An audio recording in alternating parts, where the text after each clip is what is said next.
Alauna na pala na madaling araw dito sa Taiwan. Hindi na naman makatulog ang aking madam. Kaya eto, napasugod na naman kami dito sa Family Mart, ang aming tambayan. At syempre, pumayag na rin ako para masubukan ko na naman yung nakita ko sa TikTok. Eto na naman, magmimix na naman ako ng alak. Dami ko talagang budol dito sa TikTok. Ay nako, si madam talaga, ganyan talaga yan lagi. Madalas, gising sa gabi, tulog sa umaga. Kasi hindi kami magkaparas ng shift. Panggabi siya, pang umaga ako. Ang hirap nga, pero ayun, medyo nasasanay na rin.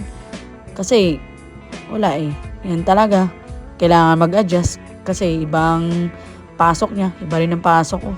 So yan na nga, mimix ko na yung nakita ko sa TikTok. Pangalawang beses na ako nabudol ng TikTok. Una kong mix, okay naman. Sana itong pangalawang pagkakataon, masarap din siya. Tsaka sana magustuhan ko rin lasa kasi hindi ako mahilig talaga sa mga hard na mga inumin eh. Tamang beer lang ako. Minsan, hindi ko pa nauubos. Hirap talaga pag hindi ka nasanay uminom. Hindi kagaya sa Pilipinas. Tsaka hindi kagaya nung kabataan pa. Hirap talaga pag tumatanda na. So yan na nga siya. Ayan, tingnan nyo naman aking madam. Enjoy na enjoy siya. Ayan, tinikbang ko na siya. Okay naman. Pwede na. Kahit may papikit-pikit pa ako kasi medyo matapang siya. Mas masarap pa rin yung una kong timpla. Pero okay lang, kaya naman. So ayan na nga, na-enjoy ko na nga siya. Oh. Tamang tambay muna kami dyan. Hintayin ko na lang naantokin si madam.